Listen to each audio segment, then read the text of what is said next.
राधे राधे। कैसे हैं आप लोग? ईश्वर कृपा से आप सब अच्छे होंगे। ईश्वर सब पे कृपा बनाए रखे, सबका कल्याण करे। आज हम बताने जा रहे हैं श्रीमद् भागवत महापुराण के 10वें स्कंद के 17वां अध्याय, कालिया के कालिया दह में आने की कथा तथा भगवान का ब्रजवासियों को दावानल से बचाना। उसके पहले हम कहना चाहेंगे, यदि आपने हमारे चैनल को सब्सक्राइब नहीं किया तो प्लीज़ हमारे चैनल को सब्सक्राइब कर लीजिए और बेल आइकन बटन अवश्य दबा दीजिए, जिससे कि हमारे आने वाले सारे वीडियोस आपको प्राप्त हो सकें। और यदि आपको कथा अच्छी लग रही है तो वीडियो को लाइक शेयर अवश्य कीजिए।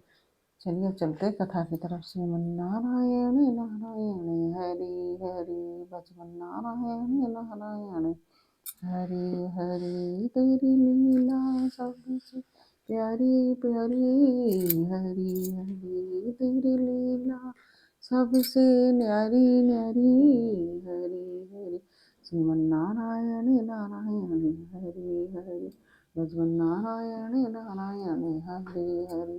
राधे राधे। बोलो कृष्ण कन्हैया लाल की जय। राजा परीक्षित ने पूछा, भगवान काली नाग ने नागों के निवास स्थान रमणक द्वीप को क्यों छोड़ा था, और उस अकेले ने ही गरुड़ जी का कौन सा अपराध किया था? श्री सुखदेव जी ने कहा, परीक्षित, पूर्व काल में गरुड़ जी को उपहार स्वरूप प्राप्त होने वाले सर्पों ने यह नियम कर लिया था कि प्रत्येक मास में निर्दिष्ट वृक्ष के नीचे गरुड़ को एक सर्प की भेंट दी जाए। इस नियम के अनुसार प्रत्येक अमावस्या को सारे सर्प अपनी अच्छा के लिए महात्मा गरुड़ जी को अपना अपना भाग देते रहते थे। उन सर्पों में कद्रू नाम का एक काली नाग अपने विष और बल के घमंड से मतवाला हो रहा था। उसने गरुड़ का तिरस्कार करके स्वयं तो बलि देना दूर रहा, दूसरे सांप जो गरुड़ जी को बलि देते उसे भी खा लेता। परीक्षित, यह सुनकर भगवान के प्यारे पार्षद शक्तिशाली गरुड़ को बड़ा क्रोध आया। इसलिए उन्होंने काली नाग को मार डालने के विचार से बड़े वेग से उस पर आक्रमण किया।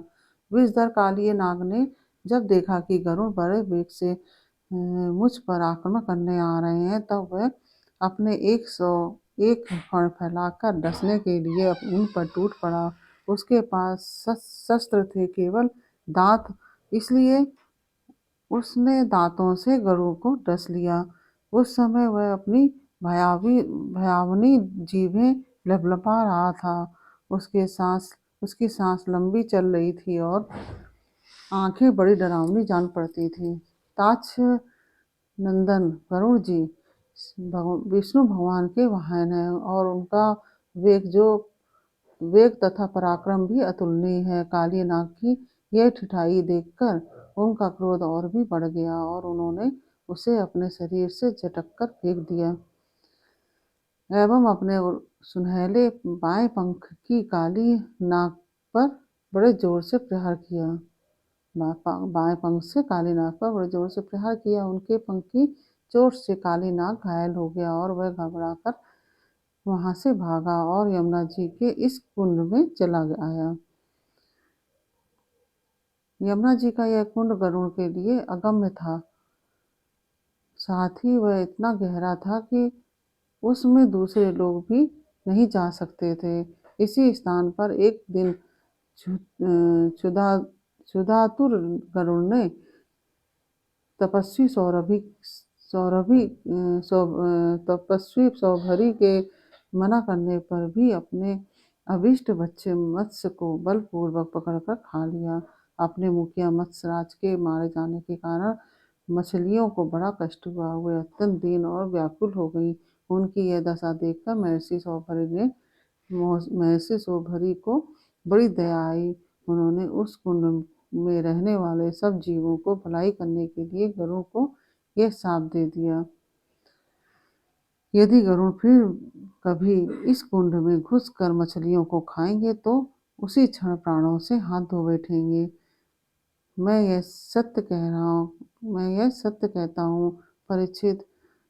महर्षि सौभरी के इस सांप की बात काली नाग के सिवा और कोई सांप नहीं जानता था। इसलिए वह गरुड़ के भय से वहाँ रहने लगा था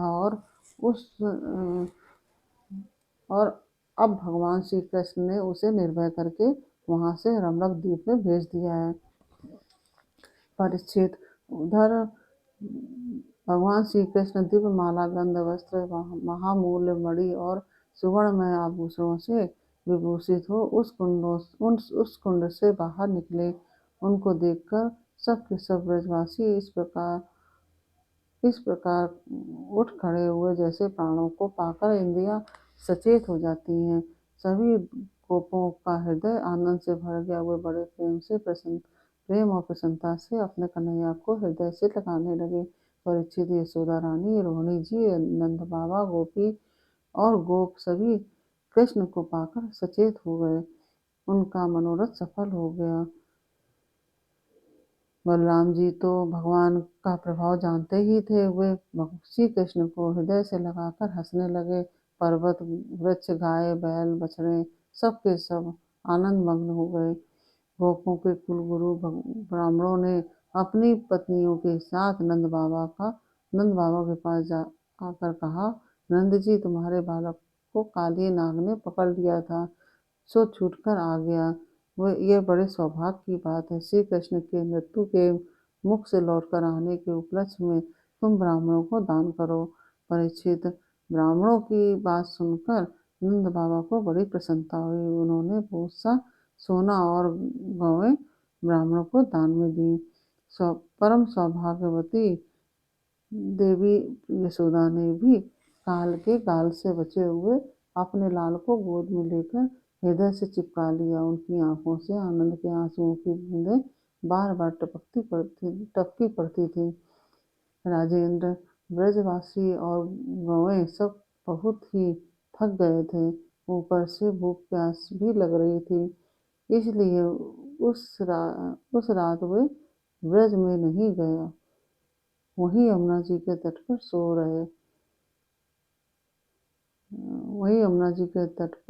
सो रहे। गर्मी के दिन थे। उधर का वन सूख गया था। आधी रात के समय उसमें आग लग गई। उस आग ने सोए हुए ब्रजवासियों को चारों ओर से घेर लिया और वह उन्हें जलाने लगी। आग की आंच लगने पर ब्रजवासी घबराकर उठ खड़े हुए और लीला मनुष्य भगवान श्री कृष्ण की शरण में गए। उन्होंने कहा, प्यारे श्री कृष्ण, श्याम सुंदर, महाभाग्यवान बलराम, तुम दोनों का बल विक्रम अनंत है। देखो देखो, भयंकर आग तुम्हारे सगे संबंधी अन्य स्वजनों को जलाना ही चाहती है। तुम में सब सामर्थ्य है। हम तुम्हारे सुहृदय हैं, इसलिए इस प्रलय की अपार आग से हमें बचाओ। प्रभु, हम मृत्यु से नहीं डरते, परंतु तुम्हारे अकुतो भय चरण कमल छोड़ने में हम असमर्थ हैं। भगवान अनंत हैं, वे अनंत शक्तियों को धारण करते हैं। उन जगदीश्वर भगवान श्री कृष्ण ने जब देखा कि मेरे स्वजन इस प्रकार व्याकुल हो रहे हैं, तब वे उस भयंकर आग को पी गए। इस प्रकार से यह 7वां अध्याय पूर्ण हुआ। यह अध्याय आपको कैसा लगा, ये हमें कमेंट बॉक्स में अवश्य बताइए। अच्छा लगा हो तो वीडियो को लाइक शेयर अवश्य कीजिए, कमेंट में राधे राधे अवश्य लिखिए। चलिए फिर मिलते हैं आपसे अगले वीडियो में अगले अध्याय के साथ। तब तक के लिए राधे राधे।